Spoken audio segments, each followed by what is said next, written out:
Welcome to your channel PK saw English classes. PK saw English class में आपका बहुत बहुत स्वागत है।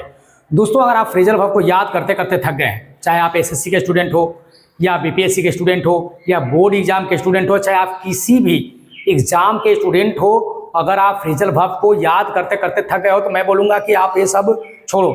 आप फ्रेजल वर्ब को याद करना छोड़ो, आप फ्रेजल वर्ब को मीनिंग निकालना सीखो। क्योंकि आप कितना याद करोगे, बहुत सारे फ्रेजल वर्ब है, याद करते करते यार थक जाओगे, एग्जाम कभी नहीं निकलेगी, माथा पटक लोगे। जब तक लॉजिक नहीं लगाओगे लाइफ में मैजिक नहीं होगा भाई, लॉजिक लगानी पड़ेगी। तो लॉजिक क्या लगाना पड़ेगी, तो मैं बताता हूं कि अगर आप मेरे चैनल पर नए हो तो पहले आप फटाफट इस चैनल को सब्सक्राइब कर लीजिए और लाइक बटन को आप दबाइए और बेल आइकन को दबा दीजिए, ताकि आपको लेटेस्ट न्यू ग्रामेटिकल जो है कि आपको टर्म्स हम लेकर आए तो आपके पास ऑटोमेटिकली वो पहुंच जाए। तो हम क्या करें सर, तो मैं कहता हूं कि करना क्या है, आप उसका मीनिंग निकालना शुरू करो। तो क्या सर, उसका मीनिंग तो डिफरेंट होता है, वो हम सब जानते हैं कि फ्रेजल वर्ब एक ऐसा जो है कि वर्ब है जो दो एलिमेंट से मिलकर बनता है और उसका मीनिंग जो है उसके रूट एलिमेंट से बिल्कुल अलग होता है। जैसे मान लीजिए लुक आफ्टर है, तो लुक मतलब देखना होता है, और जैसे आफ्टर लगाते हैं ना, जैसे दूसरा एलिमेंट मिलता है उसका तुरंत मीनिंग चेंज हो जाता है। सेम लाइक केमिस्ट्री में, अगर साइंस का स्टूडेंट हो या आप 10th पास हो चुके हो तो पता होगा कि हाइड्रोजन का अपना अस्तित्व है, लेकिन H2 के साथ जैसे वो को हम कंबाइन करते हैं तुरंत क्या करता है, वो वाटर बना देता है। तो सेम थिंग यहाँ पर है, जैसे अगर किसी वर्ब से, किसी एडजेक्टिव से प्रीपोजिशन को हम जैसे क्या करते हैं, एलिमेंट्स को मिलाते हैं, वो तुरंत मीनिंग क्या करता है, थर्ड निकाल देता है। तो हम परेशान हो जाते हैं, फिर टीचर बोलते हैं कि सबको मेमोराइज कर लो। कोई जरूरत है मेमोराइज करने का, आप मेमोराइज मत करो। मेरा याद रखो कि 15th सेंचुरी के बाद है ना, 15th सेंचुरी के बाद 70% न्यू फ्रेजल वर्ब का एंट्री हुई है वोकैबुलरी में, डिक्शनरी में।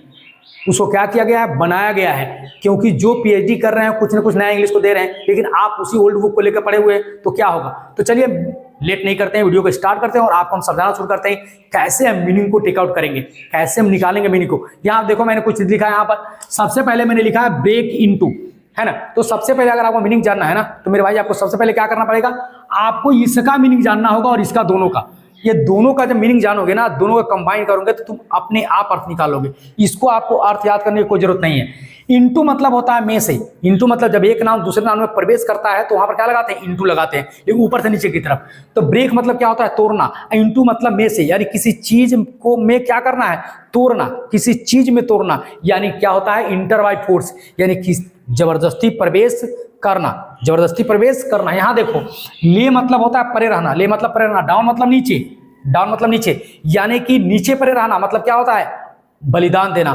सेक्रीफाइस कर देना, आत्मसमर्पण कर देना, सरेंडर ही बोलते हैं। आई ले डाउन मतलब समर्पण कर देना, मतलब ले मतलब परे रहना, डाउन मतलब नीचे, यानी कि समर्पण कर देना। लुक मतलब क्या होता है, देखना, लुक मीन्स देखना। आफ्टर मीन्स क्या होता है, के पीछे, यानी के पीछे देखना नहीं।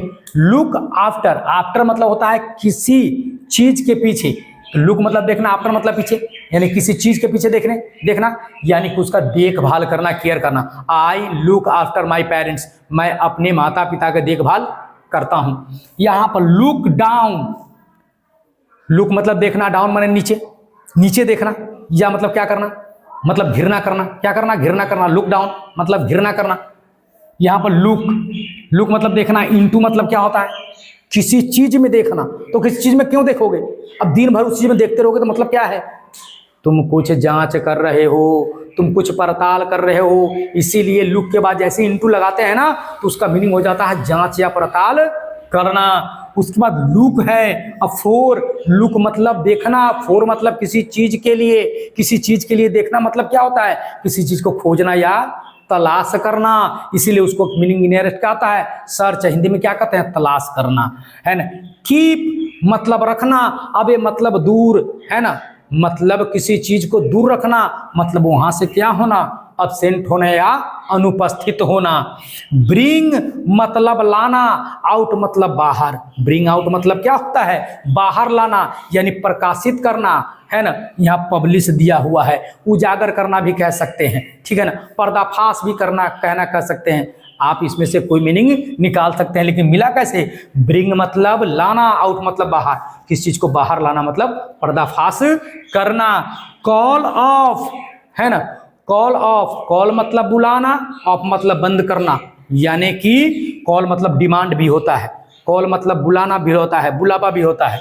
यानी कि बुलावा को बंद करना, यानी कि क्या करना, स्थगित करना, पोस्टपोन्ड करना इत्यादि इसका होता है। कॉल को ऑफ कर देना, हम कॉल किए हैं लेकिन उसको ऑफ कर दिए, यानी कि पोस्टपोन्ड या स्थगित कर दिए। पीक मतलब होता है उठाना, अप मतलब ऊपर, अप मतलब ऊपर, यानी पिक अप मतलब चुनना। क्या होता है? चुनना, सेलेक्ट करना इत्यादि। रन डाउन, रन मतलब दौड़ना, डाउन मतलब नीचे। नहीं, रन मतलब दौड़ना, डाउन मतलब नीचे। ये देखो ऊपर से नीचे यानी कम हो रहा है। क्या होता है? कम होना, यानी weak. Run down, run short कम हो जाना, रन डाउन वीक या कमजोर हो जाना, है ना। रन आफ्टर मतलब कि किसी के पीछे पागल होना, दीवाना होना, है ना। ये सब उसका मीनिंग आपका निकल जाएगा।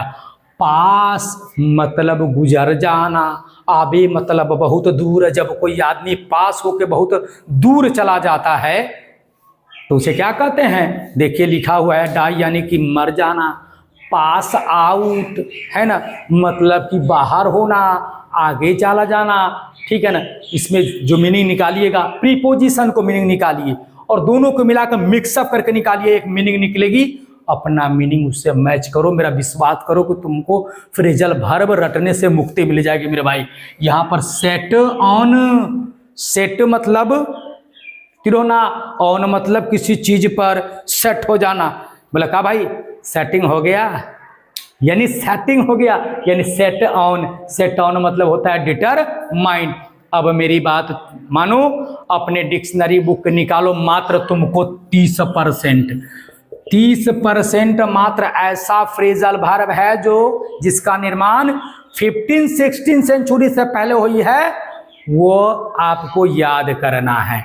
बाकी उसको पढ़ो, रटो मत, उसका मीनिंग निकालो मेरे भाई। और देखो कि तुम्हारा जो है ना ये फ्रेजल वर्ब के रटने की जो बीमारी हो गई थी वो समाप्त हो जाएगी। और एग्जाम में जैसे वहां पर आप क्या करोगे, जिसको रिएक्शन जैसे करोगे, 4 ऑप्शन बगल में रहता है, अपने रिएक्शन में आए हुए रिजल्ट को क्या करो, उससे देखो मैच कर गया, आंसर टिक करो, बाहर निकलो। एग्जाम में रिजल्ट 100% है। आप जो है कि इधर उधर मत घूमो, पीके साहब इंग्लिश क्लासेस में आओ और नए नए कॉन्सेप्ट को जो है पाओ। क्या पुराने में पढ़े हुए मेरे भाई। तो चलिए इसी तरह जो है कि हम वीडियो को समाप्त करते हैं। लेकिन अभी तक मेरे चैनल को आपने सब्सक्राइब नहीं किया तो फटाफट लाइक सब्सक्राइब कर दीजिए, अपने दोस्तों में शेयर कर दीजिए और जो है कि आप बेल आइकन जरूर दबाइएगा, क्योंकि बेल दिया रहता है इसलिए कि उसको बजाने के लिए आप उसको बजाइए, ताकि जब हम बजेंगे तो वो भी आपको वहाँ पर जगाएगा कि उठो पीके सर आ गए हैं। Thank you very much.